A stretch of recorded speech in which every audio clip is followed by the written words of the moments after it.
रात के 10 बज चुके थे। गांव के एक पुराने मकान से हल्की रोशनी टिमटिमा रही थी। अजय और उसकी नई नई दुल्हन रीना अभी अभी घर आए थे। शादी की थकान अब भी उनके चेहरे पर थी, लेकिन रीना के मन में एक अजीब सी बेचैनी थी। अजय की मां ने रीना का स्वागत बड़े प्यार से किया, लेकिन रीना का ध्यान बार बार एक लड़के पर जा रहा था, अजय की छोटी बहन रश्मिका। रश्मिका की आंखों में एक अजीब सा तेज था। उसका चेहरा बहुत सुंदर, लेकिन उसकी मुस्कान रीना के दिल में डर को पैदा कर रही थी। रीना को लग रहा था कि मानो रश्मिका की आंखें उसके आर पार देख रही हों।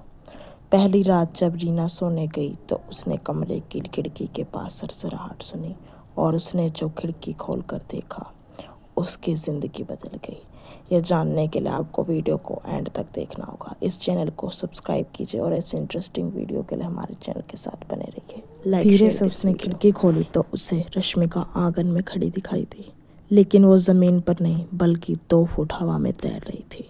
रीना का दिल तेज़ी से धड़कने लगा। उसने आंखें मसली, सोचा शायद थकान की वजह से भ्रम होगा, लेकिन अगले ही पल रश्मिका गायब हो गई। रीना डर के मारे बिस्तर में दुबक गई। अगली सुबह सब संभालने लग रहा था। रश्मिका हंसते हुए रीना के पास आई और बोली, भाभी रात को नींद अच्छी आई ना? रीना का गला सूख गया। उसे लगा जैसे रश्मिका को पता हो कि उसने रात में सब देख लिया है। उसकी हंसी में एक खतरनाक तंज छुपा था। रीना जब अपने पति अजय को बताना चाहा तो वो हंस पड़ी। तुम नई नई दुल्हन हो ना, डर लगना स्वाभाविक है। रश्मिका तो भोली भाली है। रीना चुप हो गई, लेकिन उसके भीतर डर और गहरा हो गया। गांव के इस मकान में एक पुराना बंद कमरा था, जहां किसी को जाने की इजाज़त नहीं थी। रीना ने कई बार देखा रश्मिका उस कमरे में चुपके से जाती है। एक दिन हिम्मत करके रीना ने उसका पीछा करने की सोची। दरवाज़ा आधा खुला था। उसने देखा दीवारों पर अजीब से चिन्ह हैं। बीच में काले रंग की एक किताब है और जलते दिए वहाँ रखे हैं। रश्मिका धीरे धीरे कुछ मंत्रों को पढ़ रही है। रीना के पैरों तले जमीन ही खिसक गई। उस रात रीना को सपने में एक औरत दिखाई दी, जिसका चेहरा आधा जला हुआ था। वह औरत रोते हुए बोली, रीना सावधान रहना, तुम्हारी नंद चुड़ैल है, वो सबको मार डालेगी। रीना चिल्लाते हुए उठ गई, लेकिन उठते ही उसने देखा रश्मिका उसके सिरहाने पे बैठी थी और अंधेरे में धीमे धीमे मुस्कुरा रही थी। और अगले दिन जब रीना कुएं पर पानी भरने गई तो गांव की बूढ़ी औरत ने उसे आगे खींच लिया और कहा, बहू राधिका से बचकर रहना, की वजह से पहले भी 2 बार शादियां टूटी हैं। जो भी इस घर में नई दुल्हन बनकर आई, बच नहीं पाई। रीना ने सोचा, राधिका कौन है? तब रीना को पता चला कि रश्मिका का असली नाम राधिका है, और अभी तक उससे झूठ बोला गया कि उसका नाम रश्मिका है। रीना का चेहरा सफ़ेद पड़ गया। अब उसे यकीन हो गया कि कुछ बहुत बड़ा राज इस घर में छिपा हुआ है। रात को रीना ने कमरे से कदमों की आहट सुनी। धीरे से बाहर झांका तो देखा राधिका का शरीर लंबा लंबा खिंच गया था। उसके नाखून बहुत बड़े हो चुके थे और आंखों में लाल रोशनी निकल रही थी। वह मकान की छत पर बैठे कुछ अजीब सी भाषा में मंत्र बोल रही थी। रीना का गला सूख गया। रीना को ये खौफनाक मंजर हमेशा के लिए याद रह गया। अब उसे यकीन हो गया कि रश्मिका इंसान नहीं, राधिका चुड़ैल है। अगली सुबह रीना ने हिम्मत करके सास और अजय को सब बताना चाहा, लेकिन राधिका ने मासूम चेहरा बनाकर रोना शुरू कर दिया। भाभी मुझे क्यों बदनाम कर रही हो, मैं तो उनसे बहुत प्यार करती हूँ। सास और अजय रीना पर ही गुस्सा हो गए। रीना अकेली पड़ गई, लेकिन उसने ठान लिया कि वह इस रहस्य को उजागर कर कर ही रहेगी। रीना ने घर के पुराने कागजात खंगालने शुरू किए। उसमें एक पीली पड़ी डायरी मिली, जिसमें लिखा था, राधिका जन्म से ही साधारण नहीं, उसकी नज़र जिस पर पड़ती है उसकी मौत निश्चित है। रीना की सांसें थम गई, लेकिन उसी पर उसने देखा राधिका दरवाजे पर खड़ी उसे घूर रही थी। रात का समय था। रीना ने तय कर लिया कि वह अब सबूत जुटाकर सच्चाई सबके सामने रखेगी, लेकिन तभी कमरे की बत्ती अपने आप बंद हो गई। चारों तरफ अंधेरा फैल गया। अंधेरे में सिर्फ एक ही आवाज़ गूंज रही थी, भाभी अब तो मेरा सच जान ही लिया, लेकिन क्या तुम जिंदा बच पाओगी? रीना का दिल धक धक करने लगा। कहानी यहीं रुकी नहीं। आगे भाग में आपको पता चलेगा कि रीना के साथ जो हुआ, उसके बाद रीना ने कभी किसी से कुछ नहीं कहा। रीना के कमरे में पसरा अंधेरा अचानक भारी लगने लगा। वो कांपते हाथों से लालटेन जलाने की कोशिश कर रही थी। माचिस की तिल्ली जलकर बुझ जाती, लेकिन जैसे ही रोशनी फैली, सामने का नज़ारा देखकर रीना की चीख निकल गई, और वो चीख किसी को नहीं सुनाई दी। राधिका कमरे की छत से उल्टी लटकी थी। उसके बाल नीचे झूल रहे थे और उसकी आंखें खून की तरह चमक रही थी।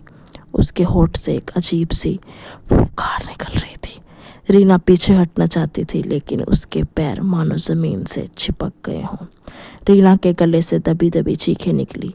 अचानक राधिका जोर से हंस पड़ी। उसकी हंसी पूरे मकान में गूंज उठी, मानो दीवार से भी डर की आवाज़ आ रही हो। इतने में अजय दरवाज़ा खोलकर अंदर आया। रीना ने इशारा किया, देखो वो चुड़ैल है। लेकिन जैसे ही अजय ने देखा, राधिका सामान्य खड़ी थी, मासूम चेहरे के साथ। अजय ने झुंझला कर कहा, रीना ये तुम्हारा वहम है। रीना का दिल टूट गया। उसे लगा कि जैसे वो अकेली है, इस खौफनाक सच्चाई को देख रही हो। अगले दिन रीना ने घर की तलाशी ली। उसने पुराने संदूक में एक ताबीज़ को पाया, जिस पर लाल धागे से कुछ मंत्र लिखे थे। जैसे ही उसने ताबीज़ हाथ में लिया, हवा का झोंका चला और दरवाज़ा अपने आप ही बंद हो गया। ताबीज़ को पकड़ते ही रीना को कुछ अजीब सी आवाज़ें सुनाई देने लगी, मानो कोई फुसफुसा रहा हो। ये ताबीज़, यही है उसकी कमज़ोरी। रीना ने ताबीज़ छुपा लिया। गांव की वह बूढ़ी औरत जिसने रीना को चेतावनी दी थी, रीना उसके पास पहुंच गई। उसने कहा, बहू तुझे अब जल्दी कुछ करना होगा।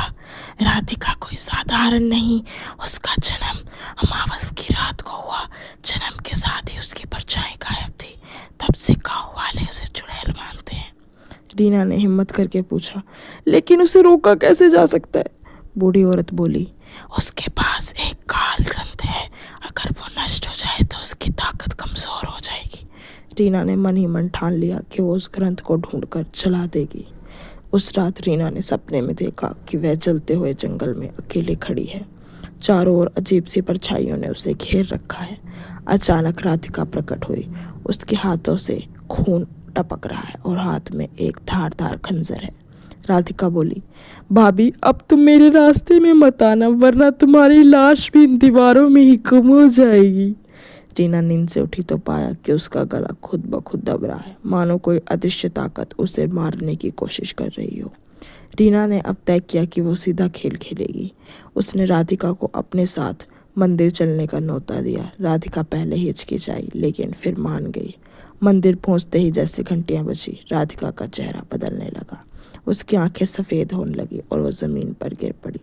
रीना समझ गई, राधिका सचमुच चुड़ैल या कोई तो अतृप्त आत्मा है।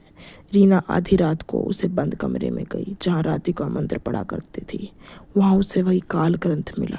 उसके पन्ने सूखी खाल जैसे लग रहे थे और उसमें अजीब से चित्र बने थे। जैसे ही रीना ने ग्रंथ को छूना चाहा, कमरे की दीवारों से खून टपकने लगा। दिया अपने आप बुझ गया और पीछे राधिका की भयानक हंसी गूंज रही थी। रीना ने अजय को फिर सब सच बताने की कोशिश की और ग्रंथ दिखाने की कोशिश की, लेकिन जब संदूक खुला तो वो खाली था, ग्रंथ गायब था। अजय ने गुस्से में कहा, रीना अगर तुम मेरी बहन पर ऐसे आरोप लगाती रही ना। अब ना जाने रीना के साथ ही क्या हो रहा था। रीना की आंखें भर आई। उसे ऐसा महसूस हो रहा था कि जैसे चुड़ैल सब कुछ पहले से जानती है। वो हर सबूत मिटा देती है, बस रीना को मुजरिम साबित करने के लिए। एक रात रीना ने देखा कि राधिका छत पर खड़ी है। उसके चारों ओर कौवे मंडरा रहे हैं। वह अजीब भाषा में चिल्ला रही है और उसके बाल हवा में बेतहाशा उड़ रहे हैं। रीना ने हिम्मत कर ताबीज़ को उसकी तरफ फेंका। ताबीज़ छूते ही राधिका दर्द से चीख उठी और उसके चेहरे पर जलन के निशान उभरने लगे। रीना समझ गई कि यह ताबीज़ ही उसकी कमजोरी है जो उसे रोक सकता है। रीना अब जान चुकी थी कि उसे हर हाल में इस चुड़ैल से मुकाबला करना ही होगा। लेकिन तभी गांव के 3 लोग रहस्यमयी तरीके से बरसात की रात गायब हो गए। लोग कहने लगे कि ये सब राधिका की करतूत है, लेकिन राधिका के घरवाले ये सब मानने को तैयार नहीं।